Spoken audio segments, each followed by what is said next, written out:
kita mulai dari ini latar belakangnya kenapa sih.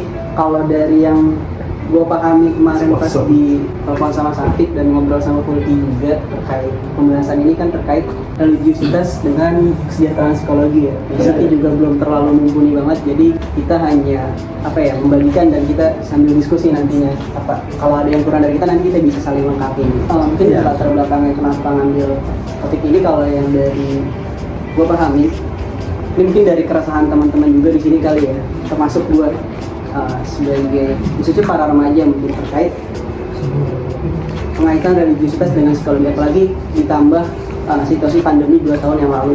Dan mungkin sampai saat ini situasi pandemi itu masih kerasa terkait dampak-dampaknya. Banyak dampak yang mungkin udah teman-teman rasain, mulai dari perekonomian, termasuk juga kesehatan fisik, kesehatan mental yang sangat membuat orang-orang aware dan akhirnya sadar tuh terkait kesehatan mental.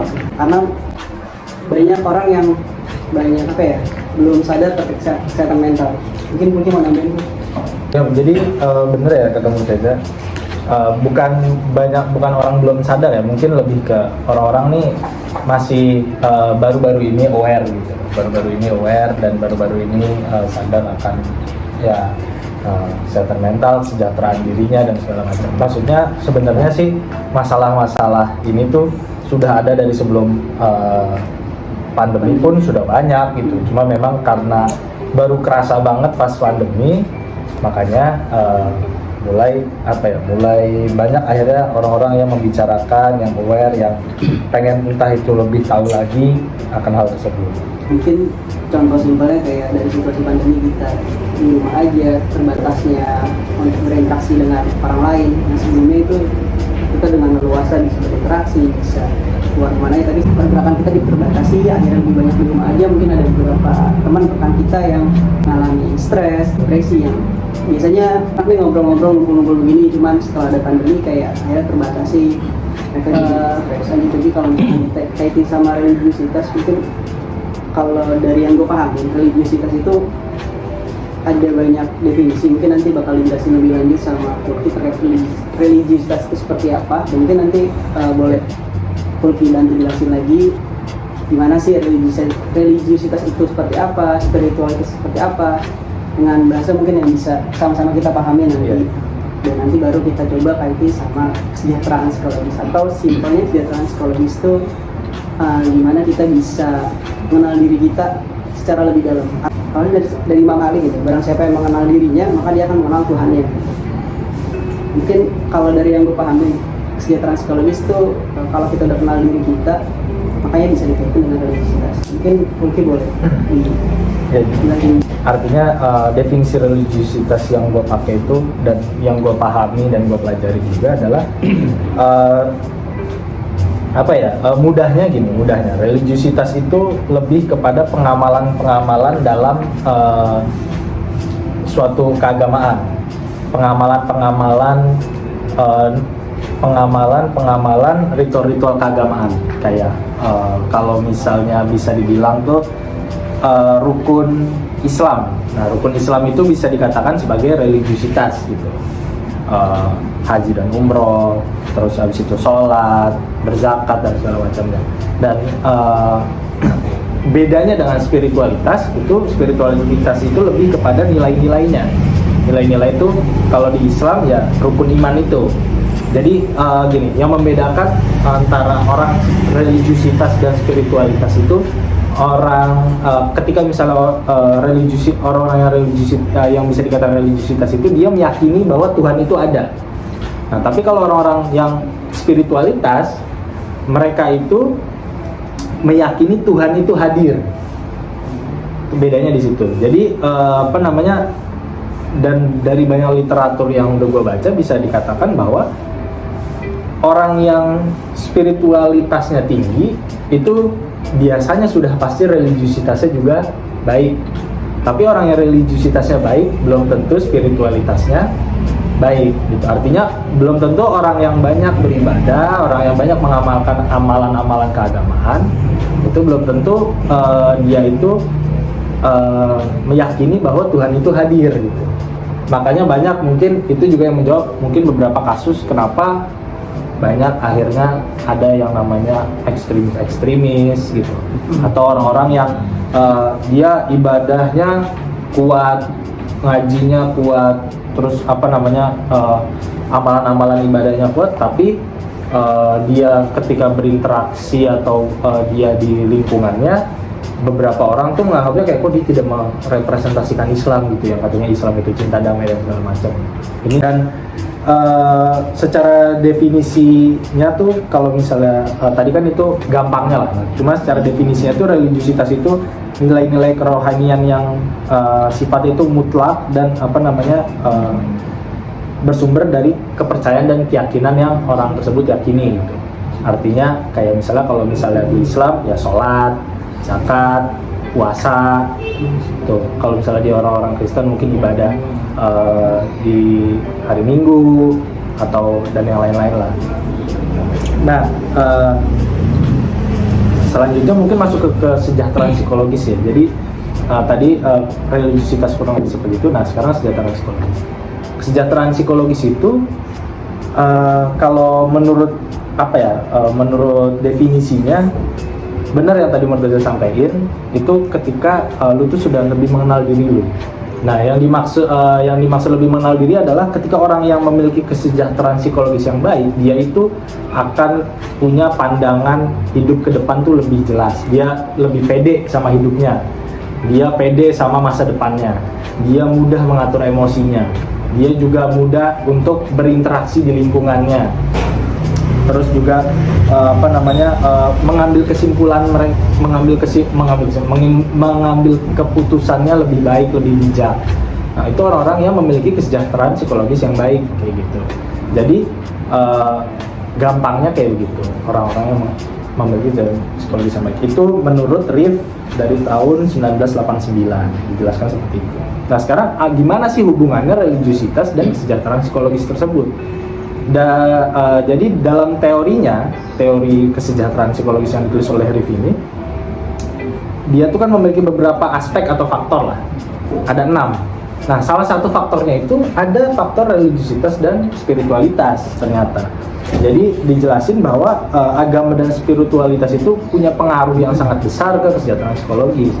Dan akhirnya dari sini gue kadang suka berpikir kayak sebenarnya kan gini, mungkin di kalangan anak muda kita suka kita mungkin sadar ya, terutama gue sendiri gitu, kadang suka ketika gue lagi stres, gue lagi banyak pikiran, pusing segala macam, terus orang tua gue ngeliat gue lagi pusing stres, terus orang tua gue bilang kayak, kamu nih kurang ibadah nih, kamu kurang sholat, kurang ngaji. Justru kita makin tambah gondok gitu, tambah sebel kayak, apa sih, habis stres, sholat, ngaji, apa segala macam gitu. Nah itu ternyata setelah gue belajar ini, gue sadar bahwa yang dikatakan oleh orang tua kita tuh benar gitu. Ternyata ada hubungannya gitu. Kenapa mereka bisa mengatakan itu? Mungkin karena pengalaman hidup mereka sudah lebih banyak, lebih jauh. Mereka sudah ngerasain yang namanya ketika mereka stres, pusing dan segala macamnya. Ternyata memang ada hubungannya gitu. Ketika kita menambah religiusitas kita, spiritualitas kita akan lebih tenang, kita akan lebih sabar, mengontrol emosi lebih mudah gitu. Cuma memang mungkin cara penyampaian mereka atau mungkin cara mereka untuk mengajak kita ke situ yang membuat kita akhirnya kayak malah jadi bukannya malah senang, bukannya malah mau untuk mempraktekkan itu, bukannya mau untuk jadinya beribadah dan sebagainya, malah jadi jatuhnya malah bete gitu ketika lagi stres disuruh ibadah. Misalnya kayak tadi diambil contoh juga kesejahteraan psikologi, kayak misalnya ketika kita lagi stres, lagi apa, terus kita diingetin supaya cobalah untuk beribadah ya kan? Itu mungkin untuk sebagian orang bisa, tapi bagaimana caranya lu mengedukasi orang-orang yang kalau stres mabok? Ya dong, ada. Itu kan pasti tantangan juga tuh kan? Iya, betul. Ini out of topic dikit ya. Punya pandangan yang agak salah tentang kebahagiaan gitu. Mereka kenapa kadang ada yang kalau stres larinya mabok, ke diskotik. Kalau ditanya, "Oh lu ke situ sih?" "Iya, gue soalnya stres, gue pengen nyari kebahagiaan gitu." Sebenarnya salah. Jadi gue waktu itu ngikutin kelas tasawufnya Ustadz Haidar Bagir, dia ngejelasin orang tuh kadang suka salah mempersepsikan kebahagiaan gitu. Kebahagiaan itu sifatnya long last, artinya sifatnya tuh lama gitu, dan sifatnya tuh sampai lu mati gitu kebahagiaan itu. Nah, jadi kalau misalnya ada orang bilang kayak uang bisa memberikan kebahagiaan, mabok bisa memberikan kebahagiaan, perlu dipertanyakan sebenarnya memberikan kebahagiaan atau membuat lu lupa akan masalah gitu. Nah, kadang orang-orang ini tuh menganggap bahwa itu cara mereka dapat kebahagiaan, padahal sebenarnya mereka tidak mendapat kebahagiaan, mereka tuh cuma melupakan masalahnya aja gitu, melupakan masalah mereka gitu. Ini kan berawal dari perspektif saudara lagi. Iya, nah dan maksudnya kalau untuk gimana cara kita mengedukasi mereka dan segala macam, sebenarnya gini, kadang tuh orang-orang kenapa bisa lari ke situ karena mereka nggak punya tempat untuk mereka meluapkan itu, makanya akhirnya mereka mencari tempat dan terjunnya ke situ gitu. Maksudnya akhirnya orang ketika pertama kali terjun ke situ dan segala macamnya, ini gue nggak by data ya, cuma dari pengalaman pribadi aja gitu. Pengalaman pribadi gue ngeliat beberapa teman gue itu memang mereka akhirnya terjun ke situ karena ada masalah, nggak ada tempat untuk mereka menuangkan itu, larinya ke sana gitu. Jadi memang ya itu tadi, kadang kita salah untuk jadi ini juga penting nih untuk kita sebagai teman ke teman kita, misalnya teman kita datang curhat apa segala macam, jangan langsung kita patahin ketika misalnya dia cerita tentang masalah mereka, gue ada masalah nih gini. Bro, lu mah kurang ibadah itu, lu mah kurang ini, jangan kayak gitu. Maksudnya dengerin dulu sampai selesai, kita dengerin sampai selesai, kita kasih motivasi ke dia, kita kasih masukan yang berkaitan dengan masalahnya, jangan langsung berkaitan tentang keagamaan dulu. Baru dari situ kita ajaklah mereka untuk, udah lu bro, ayo kita sholat aja dulu gitu. Jangan kita kasih tahu kayak lu begini karena lu kurang sholat, lu kayak begini karena lu nggak pernah sholat, lu begini karena lu nggak pernah gini gitu. Nah itu yang akhirnya mereka justru merasa kayak dijudge gitu, yang bikin mereka bete dan mereka akhirnya malah larinya ke yang lain karena gitu. Anjir, gua kalau misalnya ini yang ada dijudge, sudah mendingan gua mabuk aja, enak asik ketahuan. Nah, gitu. Kalau gue boleh nyambung sedikit ya, mungkin Banyak juga nggak apa-apa gitu. sedikit dulu maksud gue. Waktu itu gue pernah ini juga dengar Pak Miftah Pak Miftah siapa Pak Jalaluddin, Pak Miftah Jalaluddin ya. Nah itu dia mendikotomi tentang kebahagiaan itu. Kalau seingat gue dia ngebagi jadi dua, Joy sama Happy. Iya, Joy sama Happy. Happiness tadi yang udah dijelasin sama Fulki, sifatnya selamanya. Kalau Joy itu sifatnya sementara. Mungkin kayak misalkan lu dikasih rokok, itu kan bahagianya cuma sementara gitu. Habis ngisep udah kan.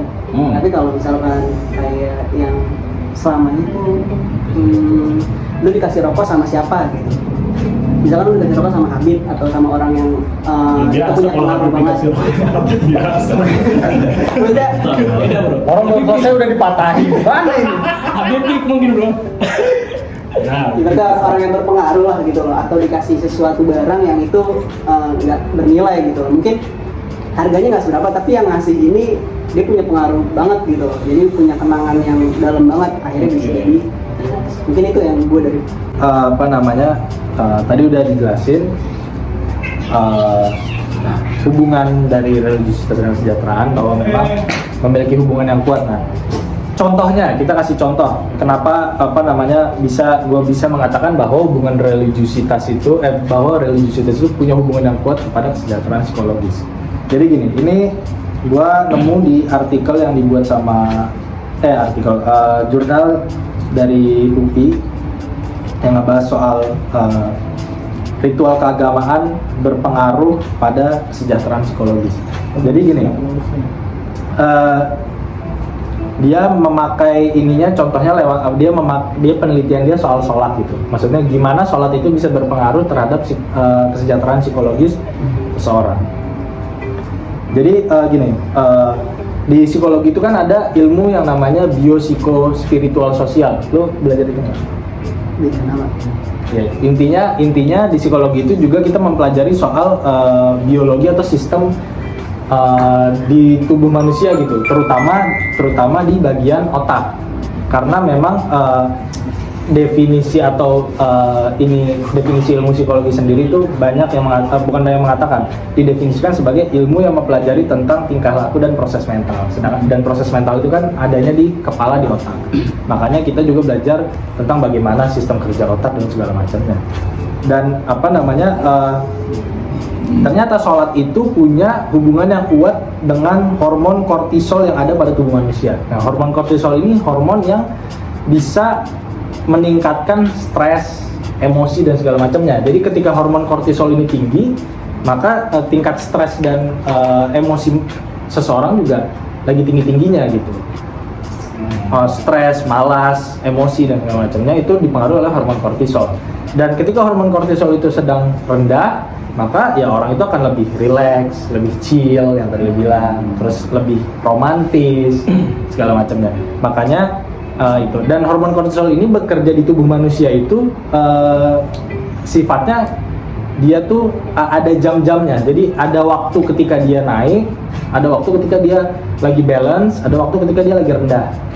Dan faktanya bahwa hormon kortisol itu mencapai pada puncaknya, puncak artinya ketika lagi tinggi-tingginya itu ketika di jam 3 pagi sampai jam 6 pagi. Jam 3 pagi sampai jam 6 pagi. Makanya itu kenapa kita untuk sholat subuh untuk sholat wajib subuh kita diwajibkannya sholat 2 rakaat, karena ya Allah ini tahu gitu loh, kalau misalnya memang manusia di saat itu tuh lagi tinggi-tingginya stres, malas dan emosinya, makanya dikasih sholat wajib 2 rakaat seperti itu. Dan ternyata menurut penelitian orang ini, ketika misalnya lu bisa konsisten untuk sholat subuh tepat waktu, sholat subuh bahkan bisa sholat subuh berjamaah gitu, dan konsisten, itu sangat berpengaruh ke cara lu mengolah emosi intarnya gitu. Karena ketika lu mau untuk bangun subuh dan sholat tepat waktu di puncak ketika hormon kortisol lu tinggi, nah itu tubuh lu akan terbiasa untuk gimana caranya lu bisa mengatur emosi lebih baik gitu, mengatur emosi, mengatur stres lebih baik. Jadi itu tadi maksudnya kenapa bisa dikatakan bahwa religiusitas berhubungan erat dengan kesejahteraan psikologis. Dengan lu mempraktekkan ritual-ritual keagamaan, ternyata dampaknya bisa sampai segitunya gitu. Dan hormon kortisol itu berada di titik balance atau di titik seimbang itu di jam 12 siang sampai jam sekitar sampai jam 3 sampai setengah 4. Dia berada di titik balance tuh. Artinya di situ tuh kalau hormon kortisol berada di titik balance, tubuh kita tuh atau respon tubuh kita tuh lebih optimal lah. Dalam melakukan segala hal tuh lebih optimal. Gitu. Pengolahan emosi juga lebih optimal, stres lebih optimal. Penelitian juga yang mengatakan bahwa karena otak ini ada di bagian paling atas tubuh kita, darah itu paling sulit justru mengalir ke otak. Nah, kenapa di jam sekian, di jam-jam segitu, di jam 12 sampai jam itu kita disuruh banyak untuk bersujud?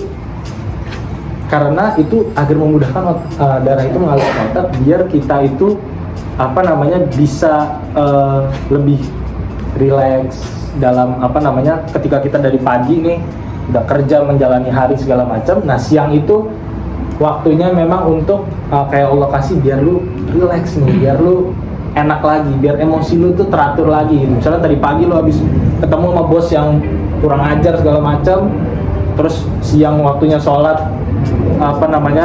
habis itu lu sholat, nah itu akan membantu lebih rileks karena aliran darah otak akan lebih mudah. Nah, itu akan membantu kinerja otak lebih maksimal gitu. Jadi mengolah emosi lebih baik, mengambil kesimpulan lebih baik, mengambil keputusan lebih baik gitu. Nah, terus abis itu titik kortisol terendah itu pada tubuh manusia itu ada ketika menjelang maghrib sampai isya. Tuh, makanya dan ketika orang hormon kortisol seseorang itu berada di titik terendah, orang itu akan lebih mellow. Dan di sepertiga malam itu artinya di jam 3 sampai jam 6 itu yang gue bilang puncak-puncaknya lagi stres-stresnya itu, puncak-puncaknya males-malesnya itu, puncaknya kemalasan, stresan, emosi dan segala macam itu puncak-puncak karena hormon kortisol itu lagi tinggi-tingginya. Dan maksudnya kenapa bisa kayak gitu? Kalau secara biologis karena 70% tubuh manusia itu air. Nah, jadi karena ada gravitasi bulan, makanya itu berpengaruh tuh Jadi karena 70% tubuh manusia itu air, dan karena ada gravitasi bulan, makanya kita jadi terpengaruh di waktu-waktu segitu tuh. Kenapa kita jadi lebih males, emosional, hormon kortisol juga lagi tinggi-tingginya karena itu. Dan maksudnya ketika kita tahu gitu di momen dimana kita itu lagi stres-stresnya, capek-capeknya, males-malesnya, tapi kita masih mau untuk mengalahkan ego kita dan untuk sholat tahajud, maksudnya menghamba kepada Allah. Nah, maksudnya ya secara kita pakai logika aja lah, masa iya sih Allah nggak mau ngasih ketika misalnya hambanya udah berjuang melawan kemalasan yang ada di puncak-puncaknya itu, puncaknya malas, puncaknya stres, emosi segala macam. Makanya ya kenapa banyak sekali orang suka bercerita tentang keutamaan tahajud, kenapa mereka selalu orang-orang yang rutin tahajud itu bisa hidupnya tenang segala macam, ya karena itu. Jadi itu maksudnya contoh-contoh lah dari banyak hal tentang bagaimana religiusitas itu sangat berpengaruh kepada kesejahteraan psikologis. Dari puasa pun banyak contoh-contohnya. Misalnya kayak kan banyak lah yang kita tahu dari misalnya puasa itu bisa membuat orang lebih entah itu sehat secara fisik dan mental dan segala macamnya. Maksudnya ada banyak sekali gitu ternyata berreligius. Jadi memang bahkan sekarang pun di terapis psikologis di Indonesia, nggak di Indonesia pun udah banyak yang menerapkan kayak, jadi kalau misalnya ada orang yang datang ke dia konsultasi dan segala macam, dia tuh nanti dalam terapisnya dia tuh diselipin lah ritual-ritual keagamaan, entah itu disuruh wudu, entah itu disuruh ngaji dan segala macam. Karena memang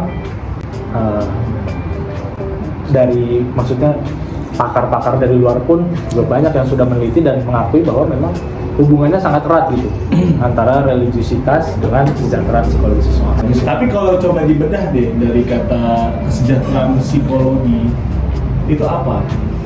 Kesejahteraan, maksudnya apakah orang yang memang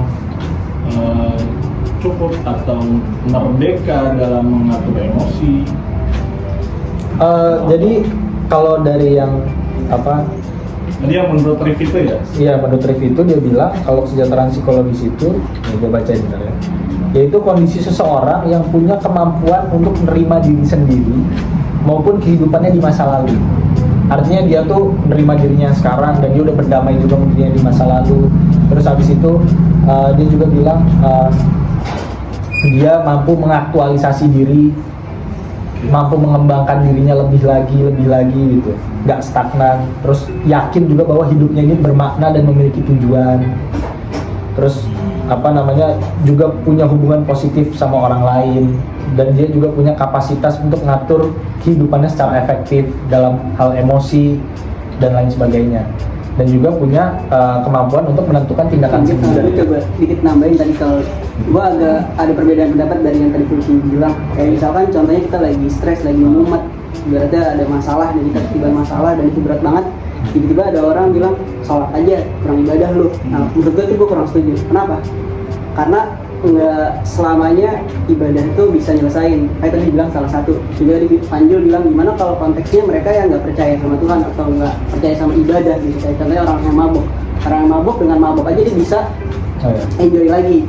Nah, makanya religiusitas tuh nggak bisa dijadikan salah satu bisa jadi tolak ukur utama buat orang ini bisa jadi enjoy lagi, chill lagi. Kayak kita balikin lagi ke orang yang bersangkutan tersebut, karena ketika lagi kondisi mumet tersebut, kalau dipaksain ibadah pun juga nggak bakal maksimal, malah nggak dapet feedback baliknya gitu loh. Yang tadi dibilang full religiusitas itu bisa memberikan efek kesejahteraan ke psikologis orang, ini malah bukan jadi kesejahteraan, malah jadi bikin orang itu tambah terpuruk, tambah parah gitu. Iya. Kalau tentang religiusitas itu kan menjadi salah satu faktor dari kesejahteraan ya kan. Nah mungkin bisa disebutin juga faktor-faktor yang berkaitan tentang kesejahteraan itu gitu. Mungkin pembahasannya bisa lebih luas lagi jadinya. Ya maksudnya beberapa aja, salah satunya. Jadi kita bisa bahas tentang kesejahteraannya itu sendiri gitu. Iya. Kalau boleh, kan gitu. Kalau nggak boleh, Itu kan mungkin sedikit aja ya. Kan tadi gue bilang ada 6 faktor. Jadi ada agama spiritualitas dan ada juga faktor pertama tuh ada sebenarnya ada banyak sih, ada 6 kan. Dan menurut gue yang lumayan menarik itu ada pendidikan. Pendidikan juga salah satu faktor atas kesejahteraan psikologi seseorang. Karena orang yang menempuh pendidikan yang lebih tinggi di level yang lebih tinggi, itu dia akan lebih banyak menerima informasi-informasi tertentu yang membuat dia tuh akan lebih baik dalam mengaktualisasi dirinya. Jadi faktor pendidikan juga berpengaruh, salah satu pengaruh yang ini juga. Karena semakin orang berpendidikan lebih tinggi, semakin dia dilatih untuk berpikir kritis, semakin dia bisa lebih kritis lagi memahami dirinya ntar pada akhirnya gitu. Makanya akhirnya dia jadi lebih baik lagi dalam kesejahteraan psikologisnya. Dia akhirnya lebih tahu lagi kayak, oh gua tuh kalau misalnya kayak gini ternyata ini coping stress yang buruk nih gitu. Gua harus nyari coping stress yang baik. Coping stress itu apa ya? Ya tempat meluapkan stres lah gitu. Yang kayak tadi misalnya mabuk dan segala macam. Tapi bukan pelarian ya? Hah? Apa sama? Coping dengan pelarian tuh sama? Bisa Tapi itu lebih ke penyelesaian sih. Oke. Walaupun dari coping stress yang baik dan buruk itu kayak mana gitu. Ini lagi ukurnya kalau gue sih Dikatakan kalau baik itu kayak gimana? kalau gue sih simpel ya. Kalau misalnya baik itu dia itu Kamu gitu sih? coping stressnya tuh yang pertama nggak merugikan lingkungan, nggak merugikan diri sendiri, dan bahkan mungkin bisa menghasilkan sesuatu dari coping stress itu. positif jatuhnya gitu. Iya. Ada faktor lain mungkin yang mau ditambahin dari Fulki atau Murteza sebelum Faktor lain. Mungkin circle juga bisa sih. Circle, Kalau yang betul, circle. Panjul bilang juga terkait circle, kalau kita ngumpul sama orang mabok ya Ini kita coping pasti stress. ikut mabok juga. Sebenarnya sih nggak ikut mabuk, tapi Ya, kita setidaknya punya poin Of you. of view dari pemabuk. Kayak gue stres ya, mereka pasti larinya ke mabuk gitu loh. Kayak kalau gue gaul sama Habib kan pasti kosidahan jelas kan, terus rotiban, maulidan gitu. Sedekah. Ada pengaruh. Ada pengaruh. Nah mungkin itu Sedekah kayak gue bagi-bagi ngeliat, nasi Jumat. ya akhirnya point of view dari Habib ini kan kayak gini nih. Oh yang namanya kalau lu mau hilangin stres ya lu dengerin aja kosidahan men, lu dengerin aja mau lihat point of view. Oh jadi ada dua pandangan nih dari pelarian-pelarian ini kan. Lu bisa ngeliat oh yang satu copingnya maulid, yang satu copingnya mabuk. Iya. Tapi memang gue tuh sampai sekarang pun gini, kadang suka mikir religiusitas dan spiritualitas religiusitas dan spiritualitas itu bisa diukur apa enggak? Itu kadang gue suka masih apa ya? Sampai sekarang tuh gue masih belum dapat jawaban yang ajeknya gitu. Kenapa? Karena kalau kita pikir lagi nih, puncak dari religiusitas dan spiritualitas itu apa? Kalau menurut gue puncak itu masuk surga. Itu bukan puncak, Apa? itu masih tataran biasa itu. Ya ketika kita ikhlas dalam menjalani itu puncak. Dan kalau yang menariknya buat gua juga tadi sebenarnya kayak pembahasan kita lebih kepada mengungkap tentang praktek-praktek religiusitas itu ternyata ada korelasinya dengan kesejahteraan dari teori psikologi yang baru saja disampaikan kan gitu. Seperti tadi hormon apa? Sorry, lupa. Kortison. Kortison itu yang lagi tinggi-tingginya di jam subuh misalnya, yang puncaknya di sana. Terus kenapa kita sholat 2 rakaat, dan bahkan kalau kata Nabi itu kan seandainya dunia dan seisinya ini dikasih, itu nggak bakal setimpal dengan sholat subuh sebesar itu pahala sholat subuh. Dan kalau kita sambungkan dengan teori yang tadi, wah ternyata benar juga secara teori psikologinya, ternyata itu adalah omongan yang bukan main-main kan gitu kira-kira. Sama tadi juga disinggung titik terendahnya ada di jam-jam maghrib sampai isya gitu. Kalau kita kenal dalam bahasa agama kan bainal maghriben. Bainal maghriben. Hasan. Nah ini bainal maghriben. Iya, bainal maghriben itu kan emang kalau kata Nabi dan para ulama-ulama kita itu kan waktu yang spesial untuk beribadah gitu kan. kalau kita ingat kisah guru kita Habib Hussein bin Abu Bakar Al-Habsyi itu, dia nggak bisa diganggu itu di Bainal Maghribain, karena emang khusus dia mau ibadah di situ, dan apapun urusannya, maupun itu uang yang miliaran atau proyek-proyek triliunan, itu nggak bakal diterima di waktu itu, karena emang itu dikhususkan untuk ibadah oleh beliau kan gitu. Dan ternyata itu ada teorinya yang baru saja disampaikan sama sahabat-sahabat kita berdua barusan tadi kan gitu. Nah itu menambah perspektif keberagamaan dari sisi. Tapi kalau boleh ini ya, boleh persepsi baru ya. Oke. Kalau misalnya tadi Ustadz Syafiq menyampaikan bahwasannya di titik tertinggi kita dapat pahala yang begitu besar, itu nggak bakal bisa menggantikan. Itu sama dengan ketika mabuk, itu kita akan mendapatkan dosa yang paling besar Di jam-jam saat itu. di jam-jam saat itu. Wah, Bisa aja.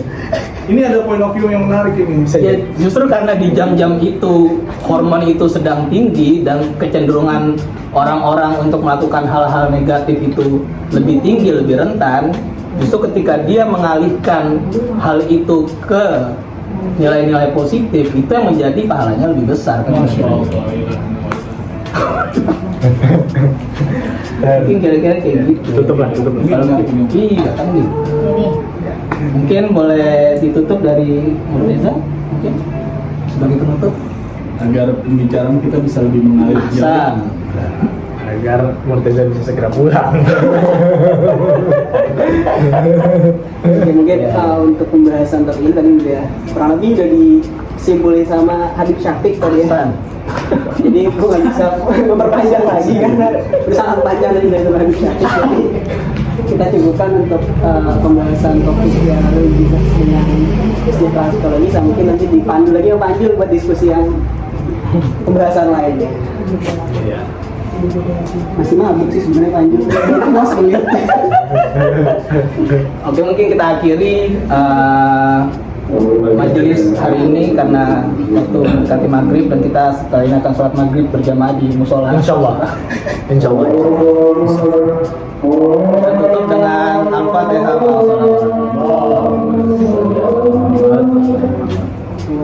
Sholli ala Muhammad.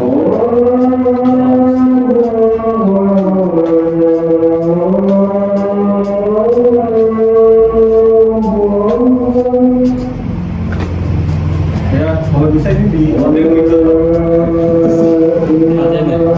Yang lebih harus gitu.